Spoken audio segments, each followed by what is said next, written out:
Education for all. आज एक बच्चा अगर गरीब घर में पैदा होता है तो उसका क्या कसूर है बेचारे का, लेकिन वो गरीब घर में पैदा होता है तो सरकारी स्कूल में जाता है, और मिडिल क्लास या अमीर घर में पैदा होता है तो बड़े स्कूल में जाता है। ये दो तरह का जो एजुकेशन सिस्टम है इसे ख़त्म करना चाहिए।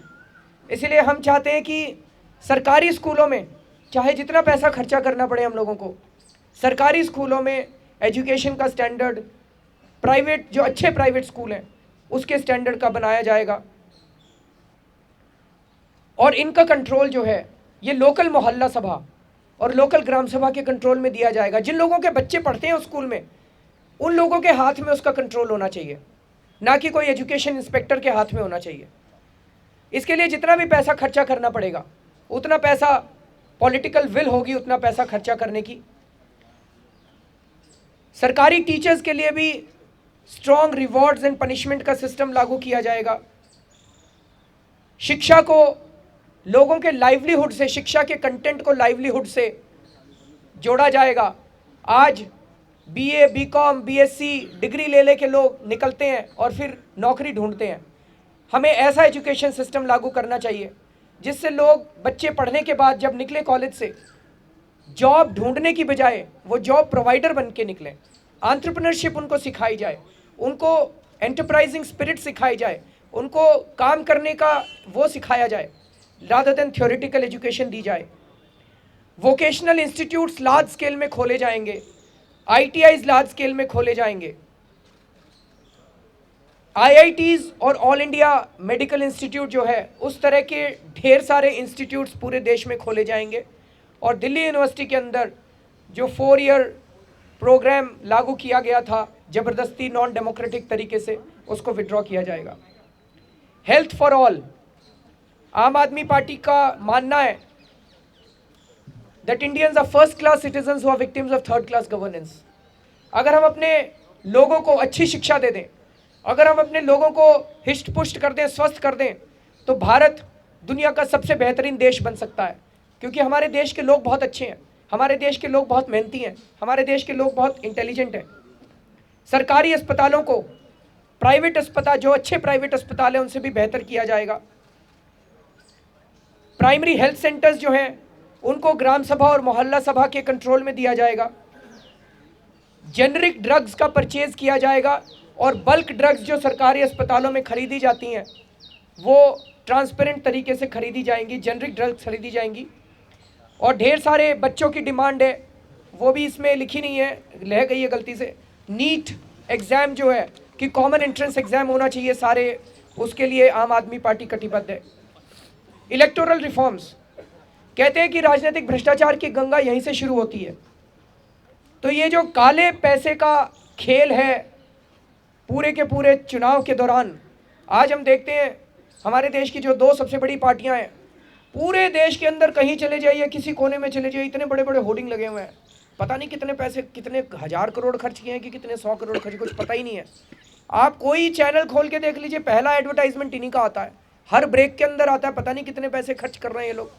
अब ये निकालेंगे तो हमारे से ही, चुनाव जीतने के बाद हमारे से ही निकालेंगे।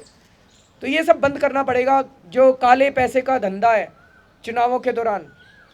एक इनकम टैक्स एक्ट में प्रोविज़न है कि 20,000 से कम अगर डोनेशन है तो उसका एड्रेस वगैरह देने की ज़रूरत नहीं होती है। ये वाला प्रोविज़न ख़त्म करना पड़ेगा। 1 रुपये का भी डोनेशन आएगा तो उसको उन्हें वेबसाइट पे डालना पड़ेगा, सारे डोनर्स की लिस्ट उन्हें वेबसाइट पे डालनी पड़ेगी। उसी तरह से पार्टियों को अपना और कैंडिडेट्स का खर्चा भी, किस चीज़ पे कितना खर्च किया, हेलीकॉप्टर की किस नेता को किस कंपनी ने हेलीकॉप्टर दिया, वो सारा खर्चा उनको अपनी वेबसाइट पे डालना पड़ेगा।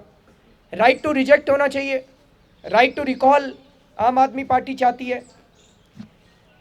हमारा ये मानना है कि एमएलए का चुनाव लड़ने के लिए आज 25 साल की सीमा है, इसे घटा के 21 साल किया जाना चाहिए। अगर आदमी शादी कर सकता है 21 साल में, अगर आदमी वोट डाल सकता है 21 साल में, अगर आज शहीद भगत सिंह 23 साल में शहीद हो सकते हैं, और उनका जब शहादत हुई थी तो उनके विचारों का क्या लेवल था, तो मुझे लगता है कि 21 साल के अंदर एक आदमी एमएलए बन के अपने इलाके की जिम्मेदारी भी ले सकता है। पार्टियों को राइट टू इन्फॉर्मेशन के तहत आना चाहिए और डेमोक्रेटिक फंक्शनिंग होनी चाहिए पार्टीज़ की। इसके लिए जो भी कानून लाने की ज़रूरत होगी हम लेके आएंगे। विदेशों में जमा काला धन उसको वापस अपने देश में लाया जाएगा और इसको देश के विकास के लिए इस्तेमाल किया जाएगा। देश में हम चाहते हैं कि वर्ल्ड क्लास इंफ्रास्ट्रक्चर हो। इंफ्रास्ट्रक्चर बनाने के लिए अलग अलग लेवल पे ज़रूरत है। अपने गांव, अपने मोहल्ले के लिए अनटाइड फंड जब दे दिया जाएगा तो हमारे मोहल्ले के इंफ्रास्ट्रक्चर को हम खुद डेवलप करेंगे। स्टेट लेवल के इंफ्रास्ट्रक्चर को स्टेट डील करेगा, नेशनल लेवल के इंफ्रास्ट्रक्चर को फिर नेशनल गवर्नमेंट डील करेगी।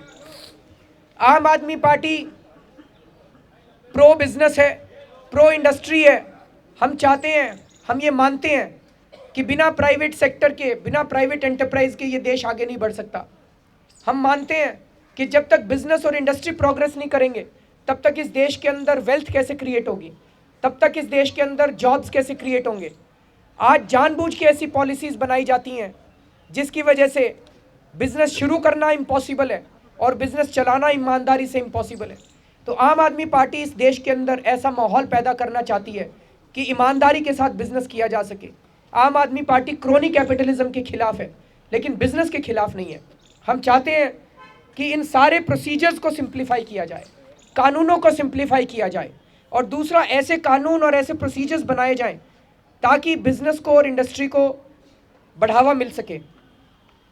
सरकार की इंटरफेरेंस कम से कम हो, सिंप्लीफाई करें प्रोसीजर्स, लेकिन फिर अगर कोई प्रोसीजर को वायलेट करे तब सरकार उसको सख्त से सख्त सज़ा दे।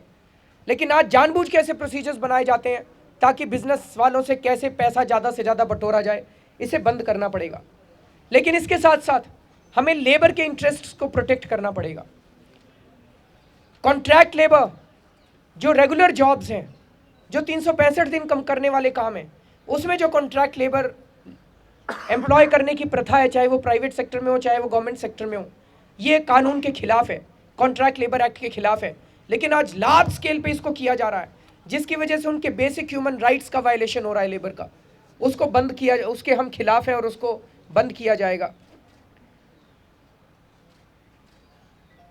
गांवों के अंदर और एग्रीकल्चर के बारे में हमें लगता है कि खेती को local industry, agro processing industry से लिंक करने की ज़रूरत है। गांव के अंदर अगर हम ग्राम सभा के ज़रिए अनटाइड फंड देते हैं तो गांव के अंदर वो सारे इंफ्रास्ट्रक्चर क्रिएट कर सकते हैं जो आज लोगों को शहर में मिलता है, जिसकी वजह से लोग गांव से शहर की तरफ भागते हैं।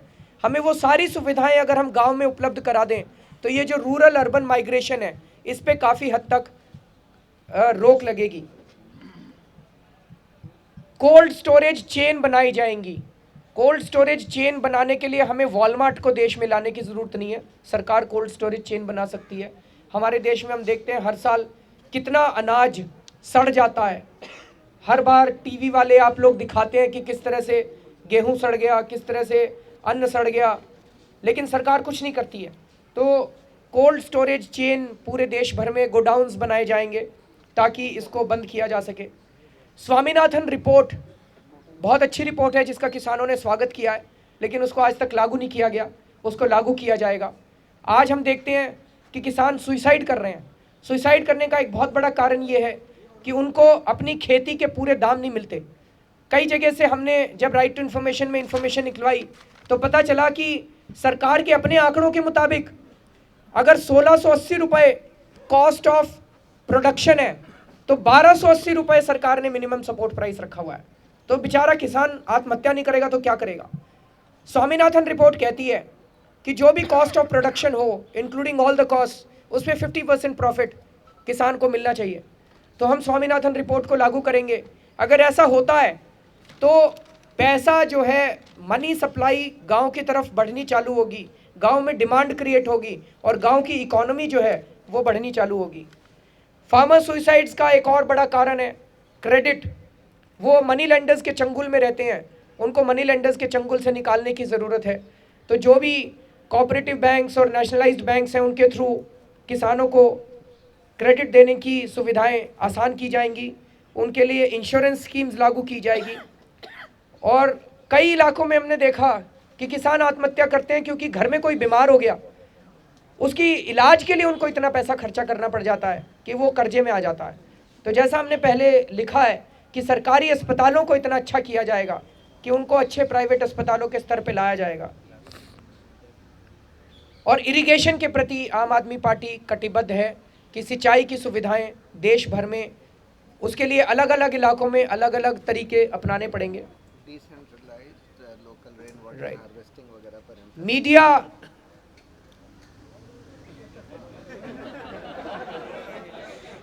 के अंदर ट्रांसपेरेंसी की ज़रूरत है, बहुत ज़रूरत है ना।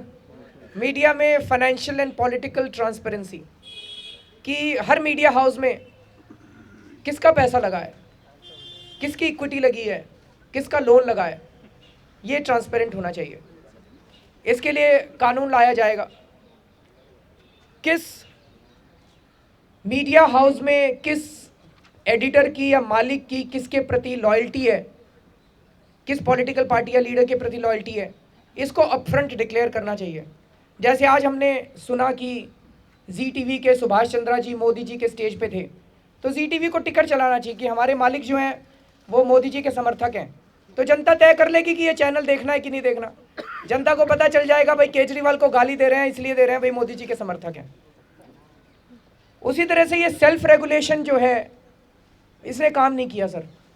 तो कुछ ना कुछ सबके साथ बैठ के सबकी सहमति से, सारे स्टेक होल्डर्स की सहमति से मीडिया में किस किस्म का रेगुलेशन होना चाहिए, ये भी हम लोगों को आपस में सबको बैठ के तय करना पड़ेगा। मीडिया चौथा स्तंभ है, बहुत पावरफुल है और बहुत बड़ा रोल जनतंत्र के अंदर प्ले करता है, इसलिए इसको किस तरह से सुचारू रूप से किया जाए इसको देखना पड़ेगा। और भी बहुत सारी चीज़ें हैं जो मैं अभी नहीं कह रहा, आप लोगों को इसकी कॉपी मिल जाएगी, आप इसको पढ़ सकते हैं। और अंत में मैं केवल ये कहना चाहूँगा कि इस मैनिफेस्टो के ऊपर हमारा कोई कॉपीराइट नहीं है।